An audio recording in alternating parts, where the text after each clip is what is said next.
Bienvenue dans Raconte-moi Al-Qasas, une nouvelle série du podcast Coran de ton cœur qui t'accompagnera, j'espère, pendant les jours bénis de Ramadan. Moi, c'est Zainab, enseignante et éternelle étudiante du Coran, comme j'aime le dire. Prépare-toi à entrer en profonde conversation avec Surat Al-Qasas et accueillir, jour après jour, les sagesses qu'elle t'offre. Raconte-moi Al-Qasas, un grand récit parmi les récits de ton Coran et peut-être même un récit dans l'histoire de ta vie. Bismillahirrahmanirrahim. وَلَقَدْ آتَيْنَا مُوسَى الْكِتَابَ مِنْ بَعْدِ مَا أَهْلَكْنَا الْقُرُونَ الْأُولَى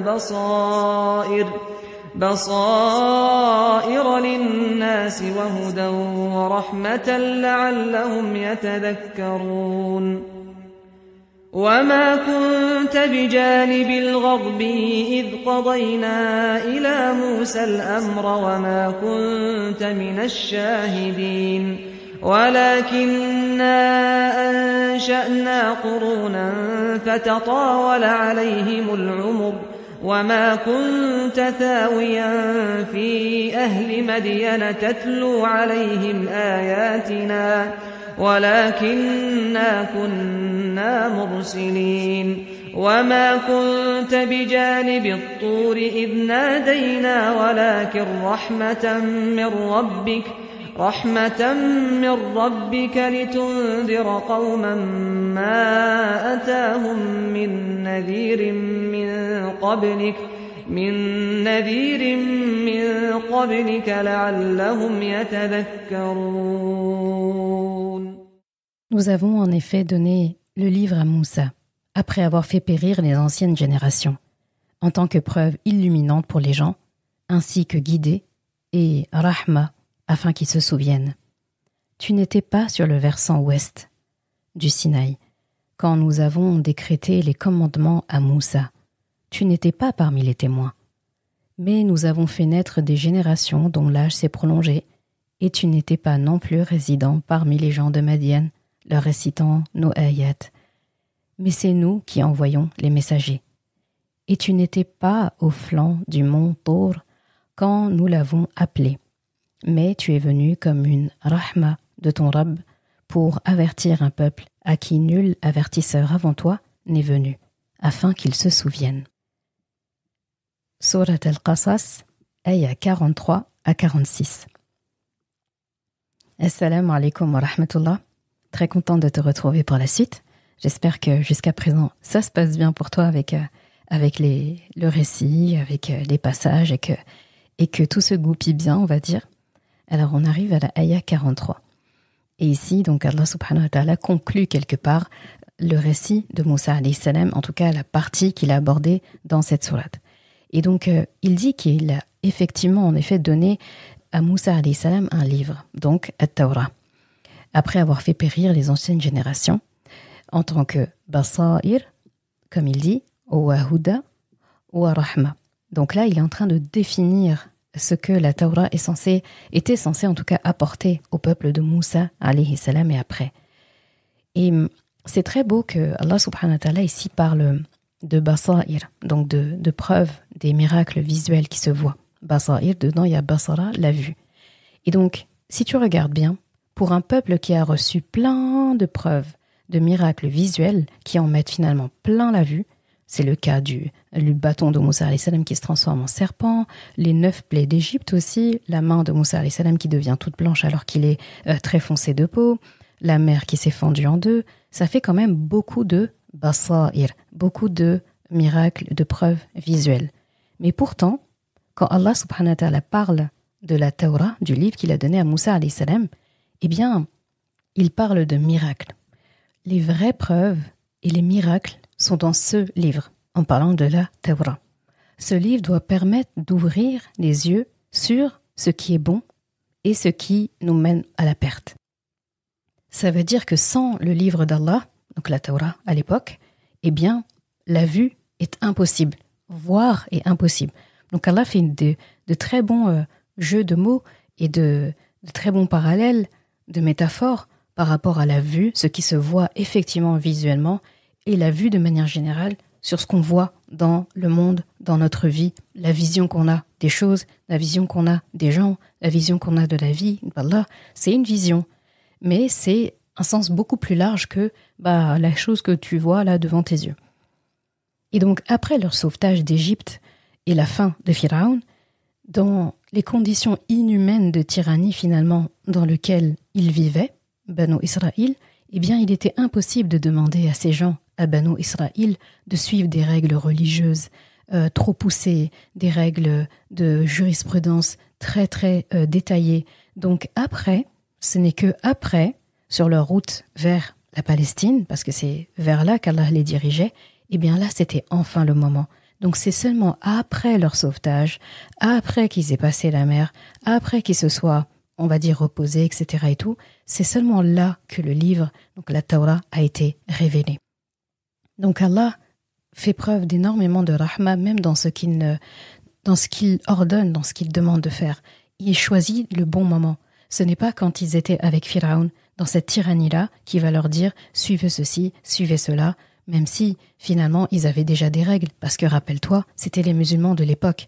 Donc, ne pas voler, ne pas mentir, adorer Allah, ils le savaient déjà. Mais il y a des nouvelles choses qui s'ajoutent quand un peuple déménage, quand un peuple grandit, quand un peuple passe d'un état à un autre. Ils ont vécu pendant des années, des siècles même, des générations entières, comme des esclaves, dans la servitude, dans la tyrannie, dans la torture. Ils ont connu le deuil tous les jours de leur vie quasiment.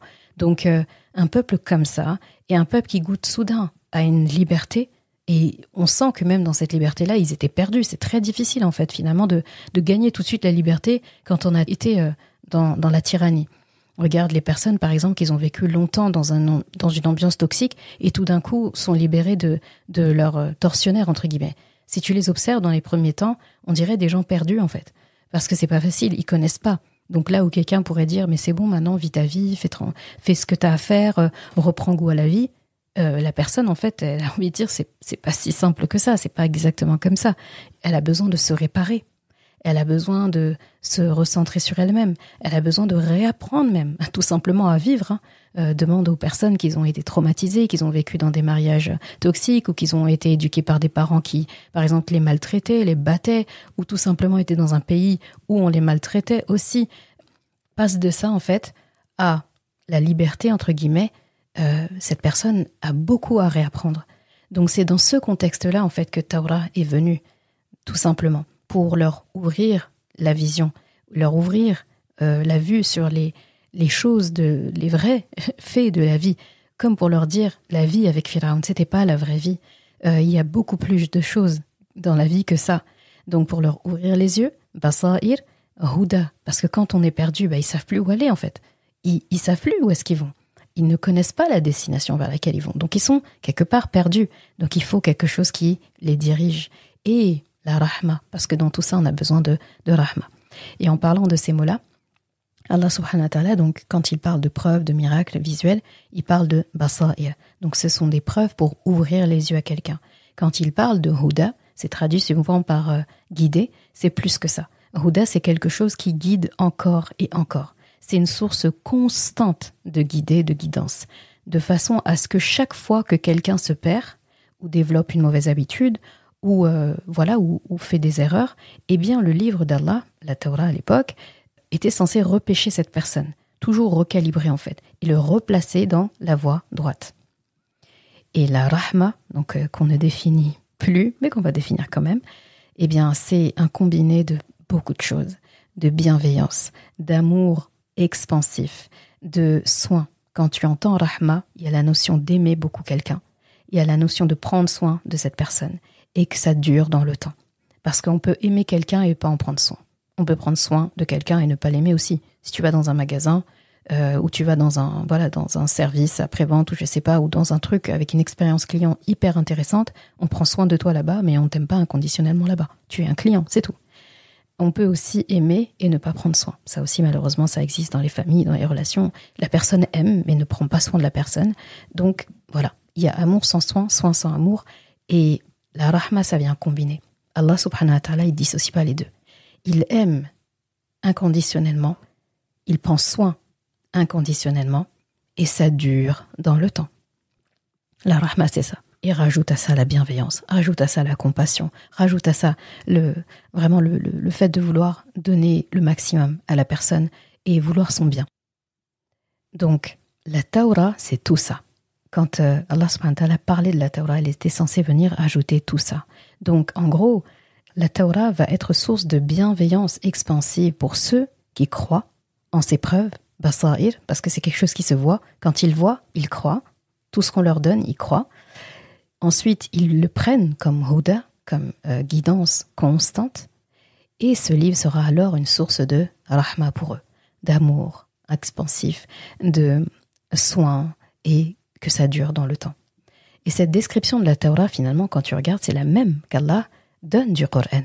On le voit dans plein de sourates, notamment, pour n'en citer qu'une, Surat al-Jathiyah, ayah 20, où Allah dit « Ceci constitue pour les hommes une source de clarté, donc basair, un guide et une rahma pour les gens qui croient, avec conviction. » Et en arabe, ça donne, donc dans sa langue originelle, « Hadha basairu linnas wa hudan wa rahmatan liqawmin yuqinun » Donc pour le Coran, il rajoute un cran supérieur, c'est vraiment destiné aux gens qui ont la conviction. Si tu n'es pas convaincu de ça, tu n'arriveras pas à voir les bienfaits. Et le Coran n'est pas un registre de halal, haram. Ce n'est pas non plus un registre, un recueil en fait des histoires du passé. Ce n'est pas une succession de règles. Son but n'est pas autre que de nous donner une vision claire des choses. Son but est de nous guider constamment. Son but est d'appliquer la rahma d'Allah sur nous. Et la question que cette ayah doit te donner, en fait, à te poser, c'est quel est ton lien avec le Coran? Est-ce qu'il y a un lien avec le Coran? Est-ce que ce lien, c'est un lien de confident? Est-ce que c'est un lien d'amitié? Est-ce que c'est un lien, justement, tu vas aller chercher ce guide dedans constamment? Est-ce que c'est ton réflexe, en fait, quand tu as besoin de quelque chose, quand ça va et quand ça va pas? Et là, j'aimerais vraiment prendre quelques instants pour te demander solennellement de faire ceci. Fais-toi ce cadeau. Fais-toi le cadeau de parcourir le Coran du début à la fin. Commence ce voyage. Je suis très émue en disant ça, au cas où ça se voit pas, mais je suis très très très émue en disant ça. Vraiment, commencer ce voyage à travers le Coran. Il faut le débuter en lecture, en le lisant, en arabe. Ensuite, en lisant la traduction, vraiment parcourir du début à la fin, du nord au sud, d'est en ouest, en compréhension. Essaye de chercher, à propos du Coran, les livres de tafsir ne manquent pas. Il y en a beaucoup qui sont traduits dans plusieurs langues. En fait, ça doit faire partie de ton emploi du temps, comme manger et dormir.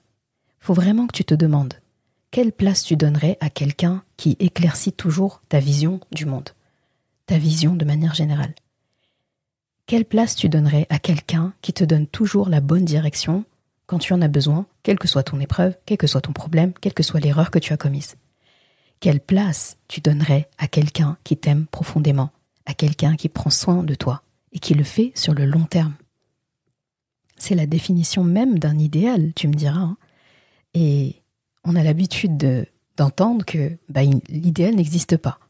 Que si on parle d'idéal, c'est au paradis. Le mari idéal n'existe pas, la femme idéale n'existe pas, l'enfant idéal n'existe pas, l'ami idéal n'existe pas. Effectivement, dès lors qu'on parle d'un idéal, ça veut dire quelque chose qui correspond parfaitement à ce qu'on aimerait, et ça n'existe pas, en tout cas dans les relations humaines. Et bien dès lors qu'on parle d'un idéal, on sait que ça n'existe pas. Et on dit que c'est pour le paradis, n'est-ce pas?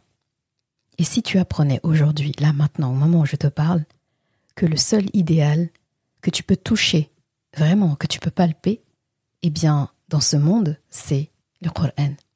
Donc l'idéal existe, seulement si on parle du Coran. J'espère que tu vas te faire ce cadeau, vraiment. Vraiment, je te le souhaite, vraiment.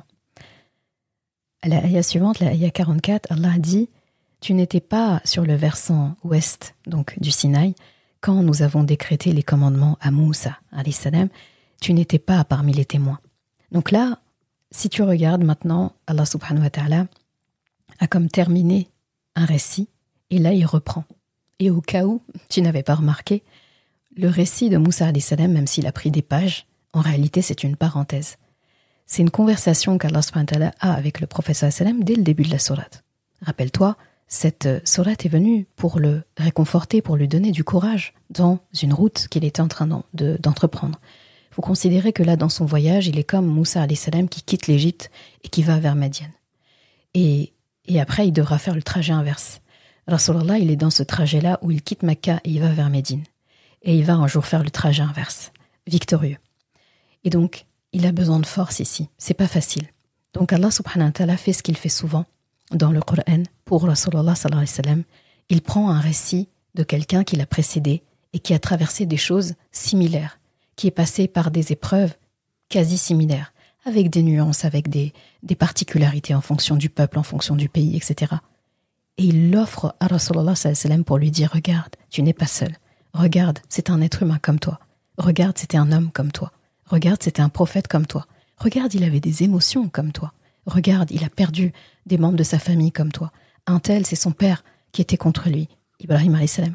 Un tel, ce sont ses frères qui étaient contre lui, Youssouf alayhi salam. Et un tel, c'était ses fils qui n'étaient pas coopérants. Donc, on a le cas de Yaqub alayhi salam jusqu'à ce que ses fils se repentent. On a le cas de Nuh alayhi salam. Et un tel, c'est sa femme. Une autre, c'est son époux. Tout le monde a traversé son lot d'épreuves. D'accord ? Et donc, en parlant de tout ça à Rasulallah, il le fortifie dans ses épreuves. Et nous, derrière, nous avons ce cadeau du Coran parce que on peut s'identifier aussi. On ne pourra pas dire que dans le monde, il n'existe pas de gens qui n'ont pas perdu un enfant, de gens qui n'ont pas vécu de mariage horrible, de gens qui n'ont pas eu l'épreuve de parents qui leur menaient la vie dure, ou de gens qui n'ont pas eu l'épreuve de discorde dans leur famille, dans leur fratrie.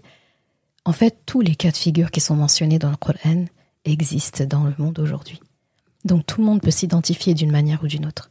On peut s'identifier aux riches, on peut s'identifier aux moins riches, on peut s'identifier aux malades, on peut s'identifier aux placés, à telle culture. Il y a de tout. Quand Allah dit que c'est un livre dans lequel il y a votre souvenir, votre histoire, votre récit, il avait dit vrai. Il dit vrai.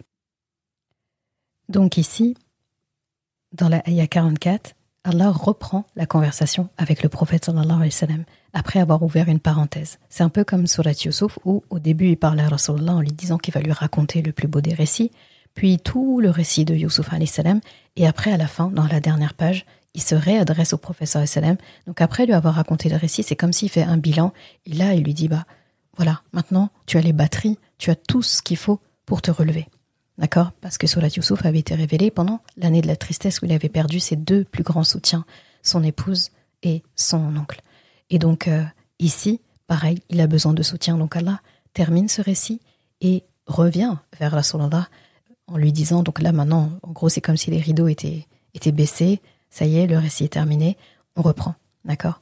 Et c'est une très belle narration parce que quand il parle dans le récit, il tutoie pas Rasulallah à ce moment-là, on a vraiment l'impression d'être spectateur. Et après, on fait un petit peu quelque part là, le bilan, critique un peu de ce qu'on peut faire, ce qu'on peut améliorer, etc. C'est un peu ça. C'est le moment en fait où il fait réapproprier à Rasulullah sallallahu alayhi wa sallam ce récit. Et c'est à ce moment-là, nous aussi, qu'on doit se réapproprier aussi le récit. Donc là, ça commence à la ayah 44, de maintenant jusqu'à à peu près vers la fin de la sourate. Donc là, on a dépassé la moitié de la sourate, machallah. On a atteint plutôt la moitié de la sourate. Eh bien, avant la fin de la sourate, Allah va reprendre un peu le récit de Moussa alayhi salam et parler d'un fait en particulier, d'accord ? D'une personne même, qui était de Qarun, donc qui était du peuple de Moussa alayhi salam. Il va parler un peu de son histoire. Donc de maintenant jusque-là, Allah converse avec Rasulullah sallallahu alayhi wa sallam. Donc là, le contexte est revenu à sa base. Et qu'est-ce qu'il lui dit ? Il lui dit, tu n'étais pas. Il va y avoir une succession de ayahs où Allah dit, tu n'étais pas ici quand ? Tu n'étais pas là quand ? Donc en gros, c'est comme s'il lui disait, tu n'as pas pu être observateur. Et ça, c'est une preuve, en fait, de la véracité du prophète sallallahu alayhi wa sallam devant son peuple, devant les gens de Quraysh, etc. Parce que pour savoir tout ça, avec les détails, tu vois, on a passé des jours là juste à parler de ça. Là, Rasulullah, quand il l'a reçu, il l'a pas reçu sur autant de temps que nous, on en a parlé. Donc, pour connaître autant de détails, et des détails visuels en plus, c'est très, très, très détaillé ici, eh bien, il faudrait soit l'avoir vu de ses propres yeux, ou bien quelqu'un qui a vu la scène nous raconte ça, ou bien il aurait fallu que Rasulullah lise dans des ouvrages à propos de ces récits-là. Et on sait que Rasulullah ne lisait pas, ne savait ni lire ni écrire. Et c'est un miracle qu'Allah a placé en lui exprès pour qu'on ne puisse pas utiliser cet argument contre lui. Parce que si Rasulullah savait lire et écrire, eh bien c'est un argument que Quraysh et les gens du livre, les juifs à l'époque, auraient utilisé constamment contre lui pour dire mais c'est facile, il te suffisait d'aller lire la Torah ou l'Injil, les évangiles, et tu aurais eu tes réponses. D'accord ? Et il y a autre chose aussi, parce qu'on pourrait dire, oui, mais les gens du livre, ils vivaient au temps de Rasulullah, donc il y avait des juifs, etc., donc il aurait pu entendre des histoires et tout. Eh bien non, parce que, en fait, les gens du livre, surtout à l'époque et même avant, ce sont des gens qui ne partageaient pas. Ils partageaient pas les informations de leur livre. Ils avaient beaucoup de science, mais ils ne partageaient pas leur science. Ils faisaient pas de la da'wa comme ça, etc. Ils vivaient en paix avec les gens et tout, mais ils étaient pas dans le partage, en fait. Donc, c'était des informations très, très gardées. Et déjà, les informations aussi ont eu le temps de entre guillemets, se falsifier sur le temps aussi, et changer et perdre en qualité. Et également, il faut se dire que quand les histoires sont racontées, eh bien souvent, il y a de la désinformation au fur et à mesure. Il y a une perte d'information. La précision qui est très ressemblante, en fait, de ce récit-là, du Coran, donc le récit de Moussa alayhi salam dans Surah Qasas et dans tout le Coran en réalité, sa ressemblance avec les autres livres saints est troublante en fait. Parce que le Coran et la Torah, si on regarde, ne pouvaient venir que de la même source. Et ça, c'était une preuve évidente. Et il y a d'autres passages du Coran où Allah subhanahu wa ta'ala parle à Rasulullah de cette manière-là, en disant « Tu n'étais pas là quand il y a eu ceci ou cela ». Et c'est le cas dans Surat Yusuf aussi, que j'aime bien prendre en référence pour Surat Al-Qasas, ici en comparaison. Là où il dit dans la ayah 102, ce sont là des récits inconnus que nous te révélons. Et tu n'étais pas auprès d'eux quand ils se mirent d'accord pour comploter. Donc il parle des frères de Yusuf alayhi salam. En gros, il disait tu n'étais pas là précisément au moment où ils ont comploté, au moment où ils ont mis en place ce stratagème, au moment où ils l'ont jeté dans le puits, au moment où ils l'ont vendu à vil prix. Donc si tu en sais autant, Mohammed, sallallahu alayhi wa sallam, c'est parce que je te le raconte, moi Allah, à travers le Coran. C'est ça qu'il faut comprendre. Ensuite, à la ayah 45, Allah nous parle du fait qu'il a fait naître des générations, donc après Moussa alayhi salam, donc comme il dit, des générations dont l'âge s'est prolongé. Donc il y a eu un long temps qui s'est écoulé entre toi, Mohammed, sallallahu alayhi wa sallam, et Moussa alayhi salam. Entre-temps, en gros, les gens ont cessé de se référer à la Torah et à l'Injil. Ils ont perdu la valeur de leur religion. Ils ont perdu la sensibilité aux preuves d'Allah subhanahu wa ta'ala. Ils ont perdu le basair, justement. Et donc, ils ne se sentaient plus sur eux la source de rahma, en fait. Ils n'arrivaient plus à la ressentir et à voir ses effets et à la vivre au quotidien. Et donc, il fallait redonner aux gens la valeur de tout ça. Et Allah en parle un peu plus tard. Donc, les gens étaient dans le besoin de Huda pour ressentir et vivre la rahma. Et par rapport à ça, en fait, au fait que des générations s'écoulent alors qu'il y a un livre qui est là, et le fait qu'en fait que les gens finissent par délaisser ce livre.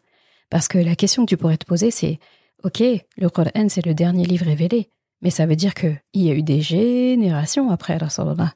Et qu'est-ce qui fait finalement que, est-ce qu'il arrivera un moment donné où les gens seront tous perdus, et comme on ne va pas recevoir de livre après, on n'aura pas un nouveau prophète qu'on ne connaît pas, qui va arriver.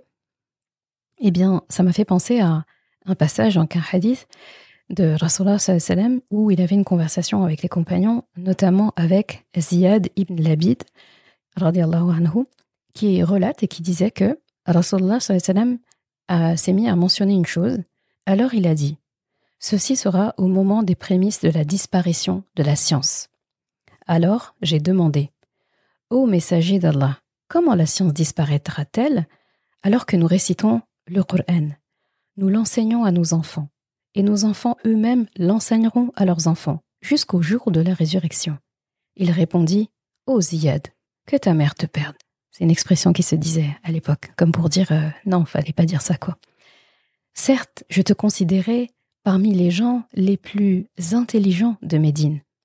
Ces juifs et ces chrétiens qui lisent la Torah et l'Injil, donc la Torah et les évangiles, n'accomplissent-ils rien de ce que contiennent leurs livres? C'est un hadith rapporté par Ibn Majah. Et l'explication ici, ce qu'il faut comprendre, c'est que Rasulallah, donc qui était assis parmi ses compagnons et qui dit donc ceci en parlant d'un temps qui va arriver bien après, qui sera vraiment vers la fin des temps, eh bien, ceci est un temps pendant lequel la science va être ôtée, va être arrachée des gens. Et Ziyad, radiallahu anhu, donc lui, il s'est étonné, à ce moment-là, il s'est étonné, il a interrogé le prophète sallam, et donc il lui dit, mais comment la science, en fait, va être ôtée de nous? Et est-ce qu'en fait, va arriver un jour où on va vraiment la perdre? Pourtant, nous avons lu le Coran, on l'a mémorisé, on l'applique, et on l'enseigne à nos femmes, à nos enfants, à nos petits-enfants. Et donc le prophète sallam a été étonné par sa réplique, en lui disant, mais je te pensais parmi les gens qui avaient le plus de science, en fait, à Médine. Il lui dit, parce que la perte de la science, c'est ça qu'il faut comprendre, ce n'est pas par la perte du Coran lui-même. En fait, la perte de la science, elle se fait par la perte dans le fait de ne pas œuvrer selon cette science qui est dans le Coran. En effet, la Torah et l'Injil, ils étaient auprès des Juifs et des chrétiens. Et pourtant, ça ne leur a pas été bénéfique sur le long terme, parce qu'ils n'ont pas tiré bénéfice des objectifs, en fait, de ces deux livres saints. Et la finalité des livres saints, c'est d'œuvrer, c'est d'agir en fonction de ce qu'ils ont appris et de ce qu'ils ont connu de ce livre. Et eux, au bout d'un moment, ce qu'ils ont fait, c'est qu'ils se sont mis à accumuler de la science, mais ça restait de la théorie. En fait, ils n'appliquaient pas. C'est pour ça qu'ils ont perdu cette sensibilité. C'est pour ça qu'ils ont perdu ce sens, justement, de la rahma. Et donc, Allah lui dit, à la fin de cette ayah, tu n'as pas vécu génération après génération à Madian, d'accord? Donc, quand il parle de ça, il parle de thawiyan. Donc, thawiyan, c'est le fait d'habiter quelque part, parce que de génération en génération, nos ancêtres ont vécu là-bas. Donc, en gros, il répète encore la même chose. Si tu en sais autant sur Madian, sur tout ce que je viens de te dire, c'est parce que je te raconte ça à travers le Coran. Et enfin, la ayah 46, donc Allah reprend en disant « Et tu n'étais pas au flanc du mont Tour ». Donc cette fois-ci, c'est un autre mont. Quand il avait parlé dans la ayah d'avant, donc là où Moussa a reçu les commandements, c'était le mont Sinaï, Tour et Sina. Et là, c'est le mont Tour. Donc c'est là qu'il a appelé Moussa salam, qui lui a donné l'annonce, en fait, du fait qu'il était prophète, qui lui a donné ses premiers signes, ses premiers miracles. C'est à ce moment-là, en fait, qu'il a entendu Allah subhanahu wa ta'ala. D'accord? Donc il dit que tu n'étais pas là-bas quand on a appelé Moussa alayhi salam. Et effectivement, tout ce qu'Allah dit ici est vrai. Rasulullah alayhi salam n'était pas là quand Moussa alayhi salam a entendu Ya Moussa inni ana rabbuk. Il n'était pas là quand Allah lui a dit jette ton bâton. Il n'était pas là quand Allah lui a dit va avec Haroun vers Pharaon, parce qu'il s'est rebellé, ce Pharaon. Je suis avec vous, j'entends et je vois. Il n'était pas là. Donc il dit, donc tu n'étais pas là dans tout ça. Donc encore une fois, si tu en sais autant, si tu as autant de détails visuels, si tu peux connaître l'histoire comme si tu y étais, parce que là franchement, je pense que dans le passage sur la Qasas, Allah nous a donné vraiment tous les passages les plus visuels, les plus marquants et frappants pour les yeux de l'histoire de Moussa alayhi salam. Et la manière dont il le racontait, on dirait qu'on était là-bas. Et donc, pour avoir autant de détails visuels, c'est parce que je te raconte ça à travers le Coran. C'est parce que moi, là, je te raconte ça que tu en sais autant. Parce que tu n'y étais pas et personne ne t'a raconté avant. Et là, il lui dit, donc si tu sais tout ça, alors que tu n'y étais pas, donc quelque part, c'est parce que je te les ai racontés. Et donc, il lui explique que, en gros, tu as reçu toutes ces informations-là pour l'unique raison que tu es venu comme une rahma de ton Rabb vers un peuple, donc Makka, qui n'a pas reçu autant de prophètes, autant de récits. Le dernier prophète que les Arabes, donc de cette région-là, de cette partie de la terre, a reçu, eh bien c'est Ismaïl alayhi salam, le fils d'Ibrahim. Et à cette époque, les habitants étaient peu nombreux. Donc depuis tout ce temps, ils n'ont pas reçu en fait de prophète qui est venu là-bas. Et là, ils reçoivent un prophète qui n'est pas venu que pour eux. Rasulullah n'est pas venu pour les Arabes seulement. Il n'est pas venu pour les Juifs qui vivaient là-bas en Arabie. Il est venu rahmatan lil alamin. Il est venu pour être une rahma pour les univers. Dans une autre ayah dans le Coran, Allah dit وَمَا أَرْسَلْنَاكَ إِلَّا رَحْمَةً لِلْعَالَمِينَ. Donc nous t'avons envoyé pour que tu ne sois uniquement, donc on t'a envoyé uniquement pour ou comme rahma pour les univers. Donc pour une rahma pour tout ce qui peuple la terre. Et plus que ça. Donc là, ce qu'il faut comprendre, c'est que le Coran transforme les gens en meilleurs. Il y a un avant Coran et il y a un après Coran. Pour quelqu'un qui veut vraiment la guider, eh bien, il doit regarder le Coran. Et tu sais, la meilleure version de soi-même, parce qu'on entend beaucoup ça, il faut être la meilleure version de soi-même, je fais ça pour être la meilleure version de soi-même. Si ce n'est pas avec le Coran, ça n'existe pas. La meilleure version de soi-même, si c'est pas avec le Coran, c'est pas la peine d'essayer. D'accord ? Et cette ayah-là, elle est très belle aussi, après avoir repris toutes les autres, où elle dit « Tu n'étais pas ici quand ? Tu n'étais pas là quand ?» Et là, il annonce à Rasulallah la raison pour laquelle il l'a envoyé. Un rappel de la raison pour laquelle il l'a envoyé. Je t'ai envoyé comme rahma pour les gens. Il est en train d'aller vers Médine, d'accord ? Donc il quitte Makkah, il est en train d'aller vers Médine. C'est pas une phase facile. C'est pas un chemin simple pour lui. Il va aller rejoindre des gens qui le soutiennent. Il va revenir un jour. Donc là déjà, d'ailleurs plus loin dans la sourate, Allah va lui dire, tu vas pouvoir revenir, tu vas retourner en fait, vers la base en fait. Tu vas retourner là où tu as quitté, à Makkah. Ça, il lui annonce ça un peu plus loin dans la sourate. Mais là, en fait, il est censé aller prendre des forces là-bas. Et donc, faut se dire que l'information ici dont Rasulullah a besoin et qu'Allah lui donne, c'est pourquoi est-ce que tu fais tout ça ? Pourquoi est-ce que justement je te fais voyager ? Pourquoi il s'est passé tout ça avant que tu voyages ? C'était un prix nécessaire pour la rahma lil alamin, la rahma pour l'univers, les univers que tu es. Donc en fait, si je te fais passer par tout ça, c'est pour que des gens comme, voilà, toi, qui m'écoutes, moi qui parle, Zainab, eh bien que nous soyons, on va dire, des bénéficiaires de cette rahma. Et regarde, des siècles plus tard, nous sommes encore là.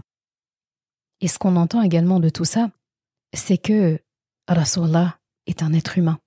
Il a atteint la perfection, certes, mais c'est un être humain. Et tout ce qu'il sait, c'est parce qu'Allah le lui a enseigné. Et la ayah termine par « La'allahum yatadhakkarun » afin qu'ils se souviennent.